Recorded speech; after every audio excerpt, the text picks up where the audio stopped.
Kalinga Prab, no, may sinabi patungkol nga po dito sa EDC supporters na nagpapanggap ko noon na supporters ni VNC, pero naghahanap pala ng butas upang may maibash, no. So ito yung pinakamahirap, para siyang malaking snake, no. Kapag nakatalikod ka, tutuklawin ka. Kapag nakaharap ka, my God, no, napakagandang puring-puri ka, 'di ba?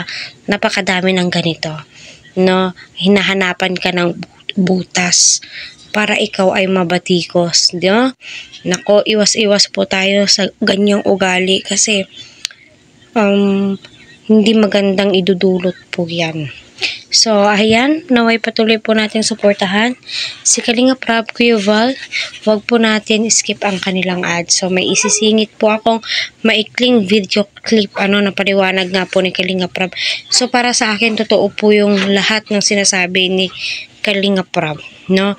May ahas, sa EDC supporters na dating supporters sa kabila.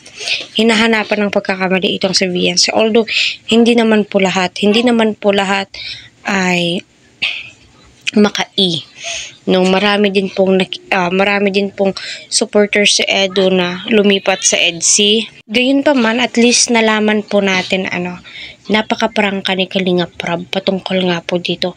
Hindi po siya natatakot, no, na i-voice out kung kaninong mga supporters po yung mga nang bash kay VNC. So, totoo naman, wala pong ibang mangbabatikos kay VNC kundi yung past na ka-love team ni Edo. Kaya, hinay-hinay po tayo kasi wala pong kasalanan si VNC sa inyo.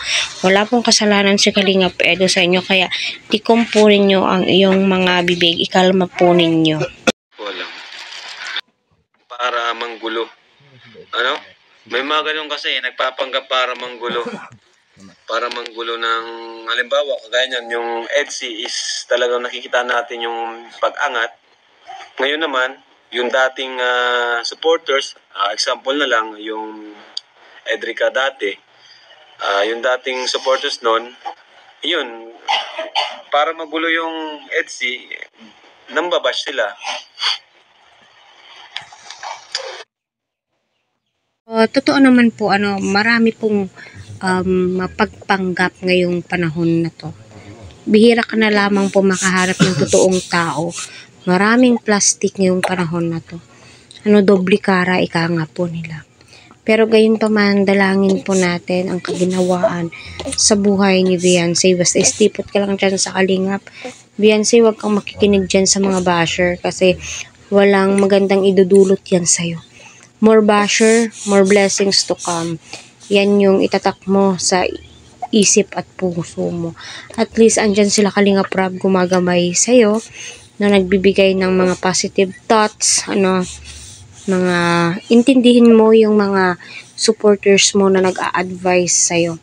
Hindi yung mga basher mo kasi wala. Kung makikinig ka sa kanila, talunan ka. Kaya, go lang, sabayan mo ang agos ng buhay, ika nga po nila, 'di ba?